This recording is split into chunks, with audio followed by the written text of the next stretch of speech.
Pernah lihat benda ini di rumah nenek kalian? Atau masih ada yang nyimpan dan masih berfungsi? Dulu, bikin satu baju bisa makan waktu sampai berjam-jam kalau dijahit dengan tangan. Tapi di abad ke-19, muncul satu mesin yang mengubah semuanya. Mesin ini akhirnya merevolusi industri pakaian di seluruh dunia. Tapi cerita di balik mesin ini ternyata jauh lebih dramatis dari yang kita kira, di mana mulai dari persaingan paten, inovasi teknologi, sampai strategi bisnis, yang bahkan mempengaruhi cara orang membeli barang sampai sekarang. Yaps, namanya mesin jahit Singer.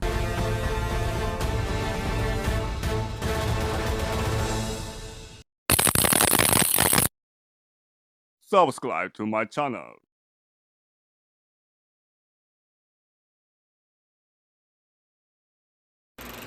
Sebelum abad ke-19, semua pakaian dibuat dengan cara yang sama, yaitu dijahit dengan tangan. Prosesnya lambat, melelahkan, dan membutuhkan keterampilan tinggi. Karena itu, banyak penemu mencoba membuat mesin jahit mekanis. Beberapa desain sudah ada sejak awal 1800-an, tapi kebanyakan rumit, mudah rusak, dan sulit dipakai di rumah. Masalah utamanya sederhana, mesin itu belum praktis.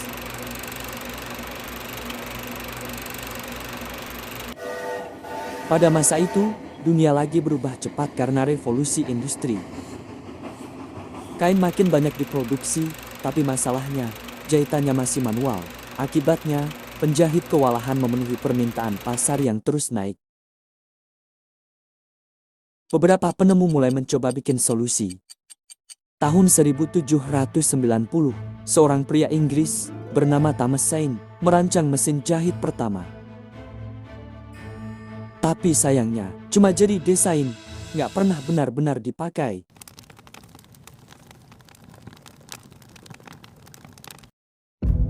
Lalu muncul Barthélemy Simonier di tahun 1830 dengan mesin yang benar-benar bisa menjahit, bahkan bisa sampai 200 jahitan per menit. Tapi ironisnya, mesin ini malah dihancurkan dan dibakar oleh para penjahit karena takut kehilangan pekerjaan.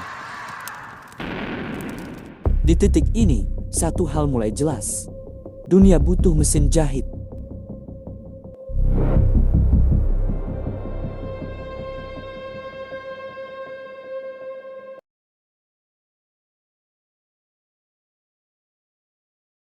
Isaac Merritt Singer lahir tahun 1811 di New York. Ia tumbuh dalam keluarga yang tidak harmonis. Orang tuanya berpisah saat ia masih kecil, dan sejak itu, hidupnya jauh dari kata stabil. Kondisi ini membentuk Singer menjadi pribadi yang keras kepala, mandiri, tapi juga penuh gejolak. Di usia sekitar 12 tahun, Singer melakukan hal yang tidak biasa untuk anak seusianya. Ia pergi dari rumah, tanpa bekal pasti, tanpa arah jelas. Ia menjalani hidup sendiri, berpindah-pindah dari satu pekerjaan ke pekerjaan lain. Mulai dari buruh, pekerja kasar, hingga akhirnya menemukan dunia yang sama sekali berbeda, yaitu panggung teater.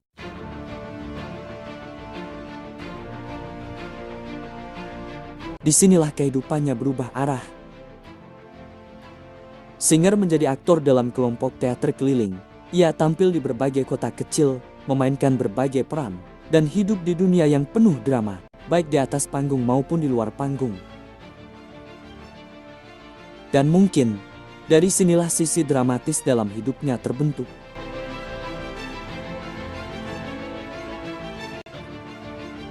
Namun, kehidupan sebagai aktor tidak menjamin kestabilan finansial. Penghasilan tidak menentu, dan kehidupan yang serba berpindah, membuat Singer harus terus mencari cara untuk bertahan hidup. Di tengah semua itu, satu hal mulai terlihat, yaitu ketertarikannya pada mesin. Singer memiliki bakat alami dalam mekanik. Ia mulai bekerja sebagai teknisi, dan perlahan menunjukkan kemampuannya dalam memperbaiki serta menciptakan alat-alat baru. Pada tahun 1839, ia berhasil mematenkan mesin bor batu, sebuah pencapaian besar untuk seseorang, tanpa latar belakang pendidikan formal tinggi.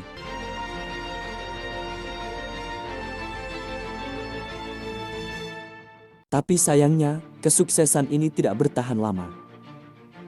Bisnisnya gagal, uangnya habis, hidupnya kembali tidak stabil. Dan di saat yang sama, kehidupan pribadinya juga semakin rumit. Singer menikah dengan Catherine Haley, namun pernikahan ini tidak berjalan mulus. Ia kemudian menjalin hubungan dengan wanita lain, salah satunya Mary Ann Sponsler, yang hidup bersamanya seperti pasangan resmi, meskipun secara hukum masih terikat dengan istrinya.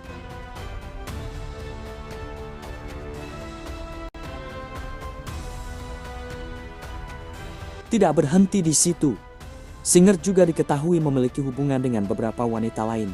Bahkan dalam catatan sejarah, ia memiliki banyak anak dari hubungan yang berbeda-beda. Bayangkan, di satu sisi ia adalah inovator berbakat, tapi di sisi lain kehidupannya penuh konflik, drama, dan skandal. Masalah demi masalah datang, baik dari bisnis maupun kehidupan pribadi. Namun justru di tengah kekacauan inilah titik balik besar muncul.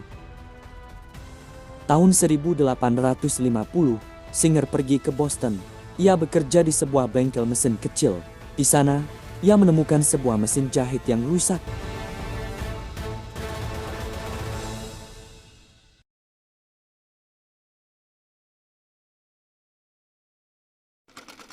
Mesin jahit sebenarnya bukan hal baru saat itu. Beberapa penemu sebelumnya sudah mencoba menciptakannya. Tapi hampir semuanya memiliki masalah yang sama, yaitu mesin yang rumit, tidak stabil, dan sulit digunakan.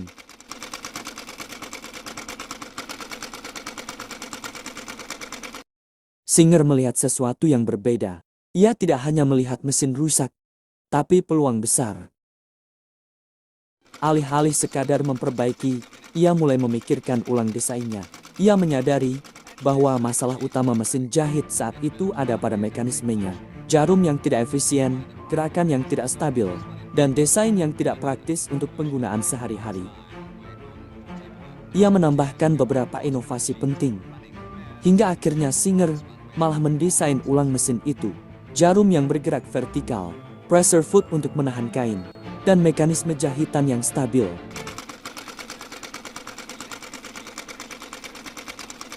Hasilnya luar biasa. Mesin Singer mampu menjahit hingga sekitar 900 jahitan per menit. Jauh lebih cepat dibanding penjahit tangan. Dan yang mengejutkan, ia menyelesaikan desain barunya hanya dalam waktu sekitar 11 hari. Ia mengubah arah jarum menjadi vertikal, menambahkan meja datar, serta sistem penahan kain yang membuat proses menjahit jauh lebih stabil. Hasilnya bukan sekadar mesin baru, tapi solusi dari masalah yang selama ini belum terpecahkan.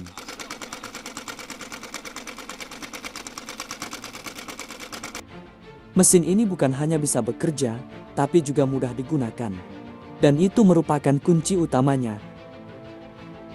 Pada tahun 1851, Singer mematenkan mesin jahitnya. Inilah awal dari revolusi besar dalam industri tekstil. Apa yang dulu membutuhkan waktu berjam-jam dengan jahitan tangan, kini bisa dilakukan dengan cepat dan efisien. Mesin jahit Singer membuka jalan bagi produksi massal pakaian, mempercepat pertumbuhan industri fashion, dan bahkan mengubah kehidupan rumah tangga di seluruh dunia. Dari seorang anak yang kabur dari rumah, aktor teater dengan hidup tidak pasti, pria dengan kehidupan cinta yang penuh kontroversi, hingga akhirnya menjadi pencipta teknologi yang mengubah dunia.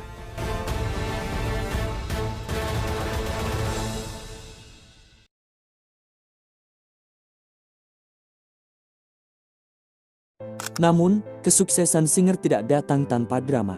Teknologi jahitan yang dipakai sebenarnya juga menggunakan konsep like stitch milik penemu lain, yang bernama Elias Howe. Di satu sisi, ada Isaac Merritt Singer, orang yang bikin mesin jahit jadi praktis dan siap dipakai banyak orang. Tapi di sisi lain, ada Elias Howe yang lebih dulu menemukan dan mematenkan sistem jahitan penting bernama lag stitch, kunci utama dari mesin jahit modern. Masalahnya, mesin Singer ternyata menggunakan prinsip yang sama. Dan dari sini, konflik besar pun dimulai. Pada awal tahun 1850-an, industri mesin jahit lagi panas-panasnya. Banyak penemu berlomba menciptakan desain terbaik. Tapi, karena paten saling tumpang tindih, hampir semua produsen berisiko saling melanggar hak cipta.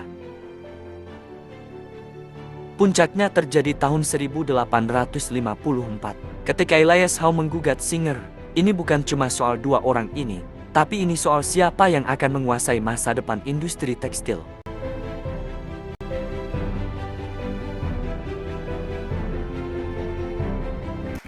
Hasilnya, Elias Howe menang di pengadilan. Singer tetap bisa menjual mesinnya, tapi harus bayar royalti untuk setiap unit yang diproduksi. Dan, yang menariknya, konflik ini justru melahirkan solusi baru. Para produsen akhirnya membentuk kerjasama yang dikenal sebagai patent pool, salah satu yang pertama dalam sejarah industri. Mereka sepakat berbagi hak paten agar produksi bisa terus berjalan tanpa perang hukum. Dari persaingan sengit, berubah jadi kolaborasi cerdas.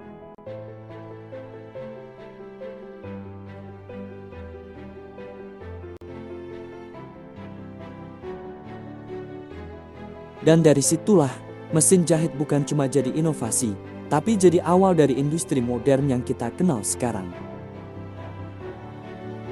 Bersama partner bisnisnya Edward Clark, mereka mendirikan perusahaan yang kemudian dikenal sebagai Singer Manufacturing Company. Di balik suksesnya mesin jahit modern, ternyata ada perang dingin antar penemu.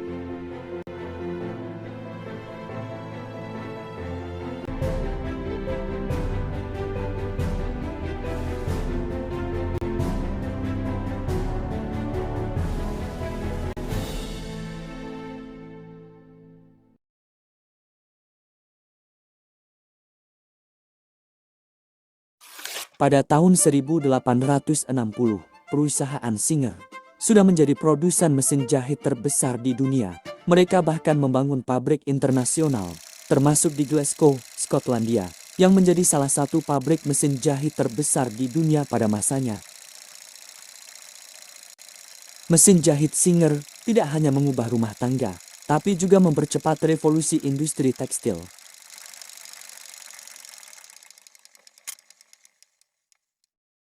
Yang membuat Singer benar-benar mendunia, bukan hanya teknologinya, tapi strategi bisnisnya. Mereka memperkenalkan sistem cicilan atau installment payment pada masa itu, sehingga keluarga biasa bisa membeli mesin jahit tanpa harus membayar penuh di awal. Ini adalah salah satu contoh awal kredit konsumen modern. Singer juga membuka showroom, menyediakan teknisi servis, bahkan instruktur menjahit. Strategi ini membuat mesin Singer menyebar ke rumah-rumah di seluruh dunia.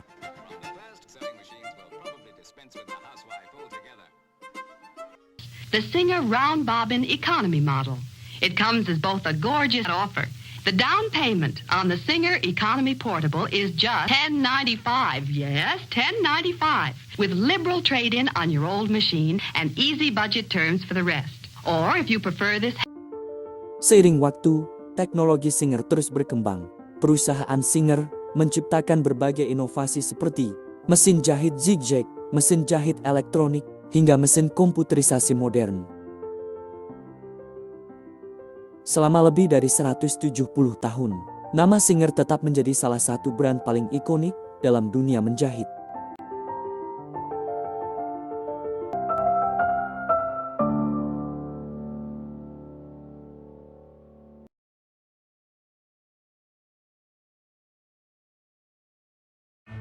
Kisah Isaac Merritt Singer tidak berhenti setelah ia menciptakan mesin jahit saja. Itu salah besar. Justru setelah sukses, hidupnya makin penuh drama. Bahkan, bisa dibilang jauh lebih kacau dari sebelumnya. Setelah mesin jahitnya meledak di pasaran, Singer berubah dari pria sederhana menjadi salah satu orang terkaya di masanya. Bisnisnya berkembang pesat dan bersama partnernya, ia membangun perusahaan yang mendunia.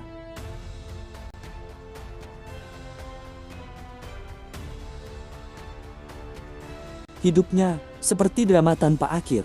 Tekanan sosial makin besar, dan untuk menghindari kontroversi yang terus membesar, Singer akhirnya meninggalkan Amerika dan pindah ke Eropa. Di sana, ia hidup dalam kemewahan. Ia membangun rumah besar, dikelilingi keluarga besarnya, yang jumlahnya tidak sedikit. Bahkan, dalam beberapa catatan, Singer memiliki lebih dari 20 anak dari berbagai perempuan.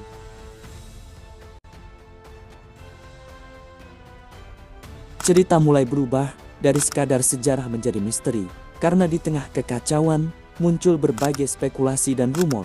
Salah satunya, yaitu ikatan antara kekayaan Singer dan pembangunan Statue of Liberty.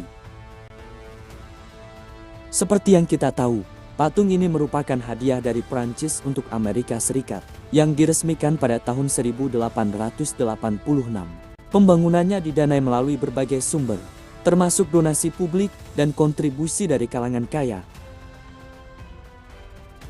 Beberapa teori spekulatif menyebutkan bahwa kekayaan besar dari tokoh-tokoh industri, termasuk dari jaringan bisnis seperti Singer, ikut berperan dalam mendukung proyek-proyek besar pada masa itu. Namun, tidak ada bukti akademik yang kuat yang secara langsung menghubungkan Singer dengan pendanaan patung Liberty. Bahkan, ada rumor bahwa wajah patung Liberty, inspirasi dari wajah Isabella Eugenie Boyer, seorang model Amerika Prancis, sekaligus istri dari Isaac Marat Singer.